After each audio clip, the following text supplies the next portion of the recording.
Hello and welcome to another edition of BereaOnline Live. I'm your host, Chad Hembree, and joining me we have a very special guest, Mr. Peanut Johnson, being here with us. And you've got an interesting subject that's dear to your heart that you wanted to bring to the viewers at BereaOnline. I do. It's about this Medicaid that we have in Frankfurt that's going on. They don't have the money, and I've talked with them for about a month and a half, spent 3 hours and a half in a meeting the other day. They don't seem to care, and I had a bill put in with Lonnie Napier, and they didn't even get it off the floor.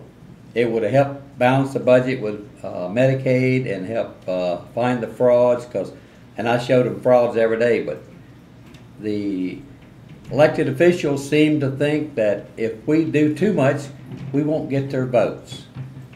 And I just presented it to them as a driver of a owner of a cab company and a Madison County handicap.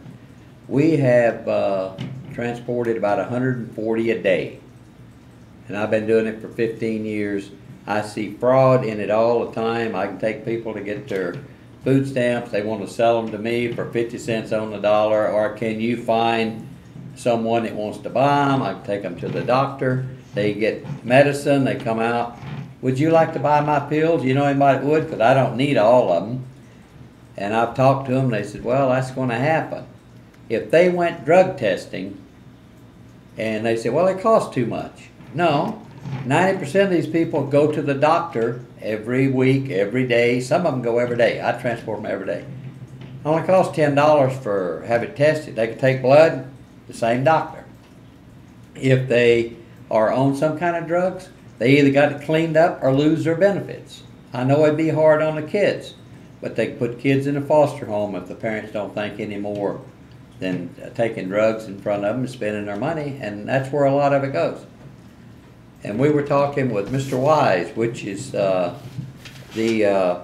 acting commissioner of the Department of Medicaid Services in Frankfurt, and they were telling us that how many people live in Kentucky. There's 4.1 million people roughly in Kentucky. What their program is, what percent do you think of the people of Kentucky is on Medicaid, food stamps, or what have you? I said, I have no idea. So I'm asking people when they hear this or see this, before I give you an answer, write a number down, think what you think it would be. You know, you go in your own mind. Well, whenever he said, well, right now on Medicaid, there's a little over 1 million people. So that's 1 in 4 is getting Medicaid or food stamps. That doesn't count nursing homes, which is on Medicaid and what have you, or the transportation part. This is strictly what people are getting, and they're cutting out some of these homes trying to. We need these foster homes for the handicapped. You know, they have no other place. Well, I transport, like I said, about 140 every day for 15 years, and I see it. And we could do a better job in Frankfurt with this Medicare and Medicaid if they had someone that cared about it. Most of them up there draw a salary. They don't care. It don't come out of their pocket. The elected officials, when I talk to them, they're afraid if they push it too hard, they won't get elected. So all I'm trying to do is let the people, especially in Madison County, be aware that Medicaid is broke, and it will stay broke as long as we continue to feed everybody the way we're doing. Now, the bill that you pushed, that was sponsored by Representative Lonnie Napier back last year, right? This past year. Past year, 2011. And that bill, I actually had an opportunity to talk to Lonnie about it because I had questions too. It wasn't fixed in stone what they were trying to put through, right? It was more of ideas, get it to committee. It died right there in the committee, right? Right. Died on the floor, or in the House, what they call it, right there on the floor. Never got out of the House. Well, let's talk about that for a bit. And let's talk about the opposition, because that way we understand what the other angle is. Right. And then we can talk about the positives that you think. Opposition. One was, you already brought it up, children. there's a couple of groups in the state who think that it'll be the children that are punished when the welfare or the food stamps are removed, or Medicaid's removed from the home because of drug abuse. Right.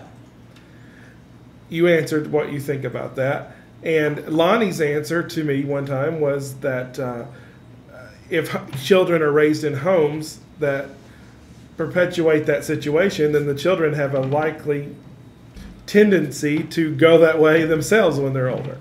Well, I have found what you're saying, and here in town, 4 generations of people, all they're waiting for and live for is to get old enough to get on some kind of welfare themselves. They don't want to work. They know they can get on welfare. They know they can get on Medicaid. They know they can get food stamps. They don't have to work. And that's what mine is. Why should we taxpayers pay for it when they don't even want to work themselves? They want to draw it. But I think somebody, Frankfurt, needs to push this bill or something similar to this bill. It would hurt some kids. It would hurt some grown-ups. But anything you go at is going to hurt someone. Now, would there be some sort of in your idea for the program, some sort of a one shot, oh, you've passed, and if you don't clean your act up, we're going to cut you next time, or you're saying first time you're out, or? No, I'm saying that if you get caught with it, you just tell them. We're not going to tell you in the next 5 months or 6 months when you're going to be tested again, because most of these drugs will stay in your system for at least 30 days. You know, blood. It won't just taking a urine test. Marijuana stays 30-something days, but the other stuff is usually gone real quick. But no, give them a chance to clean their act up. Say, hey, you're going to lose everything you got. And I believe we need to do that. We cannot keep paying people generation after generation food stamps, welfare, and for fraud, basically. For fraud. That's what it is. It's fraud. Okay. And then, I guess on the back side of that, you're saying that enough people will come off the program, it will relieve the burden that it's suffering financially because it's being abused. Right. I think there would be enough that would have to get a job that would come off, or these people that's got new houses, new homes, new cars, they use this. They drive better cars than I do. And I got Cadillacs. And you're not talking about Social Security disability, or anyone deserving of whatever service that the hard times have laid on them. Right. We're talking about people abusing the system blatantly. Right. You get laid off your job, you draw unemployment. Well, right now, I think President Obama has screwed us all up. They gave them 2 years. Then they come right back and added another year onto it. I've talked to people. I was trying to hire 10 people this past month. They called and said, as long as I'm unemployment, I'm drawing unemployment, I'm not going to go to work. So we can help people, but they got to help themselves before we really need to keep giving them handouts. But isn't it true that every good thing you have, somebody finds a way to abuse it? Yes, and it's abused. I see it every day. And I turn them in, and they say, well, you can't do that. And I call them and say, hey, they got brand new automobiles in their house, and I'm transporting them on Medicaid vouchers, and the taxpayer's paying for it. They come out, get out of my van or car, and get into a Cadillac or a Mercedes or whatever. They do it all the time. Still, the people that need it can't get it. The people that don't need it, they know somebody higher up or doctors, and they get it. Well, thank you for coming in here and keeping this alive. Well, hopefully we can. I'm not going to say we will or will not. But is anyone working on it right now in the house that you're working on? So it's just completely trying to keep the thought. I'm trying to keep the thought alive, and hopefully they'll see this. Maybe election paper will come down, and I can tell them my story. Maybe we can get something going there. That's the only way it's going to go, is to get the people involved in it. But now this will probably hurt me with some people that watch it, because they say, well, you're trying to cut me out. Fine. If the shoe fits, wear it. And it's going to hurt me too. Well, at least you're not hiding behind it. Well, I want to thank Peanut for joining us down here. Peanut Johnson, he has PCAB here in Berea.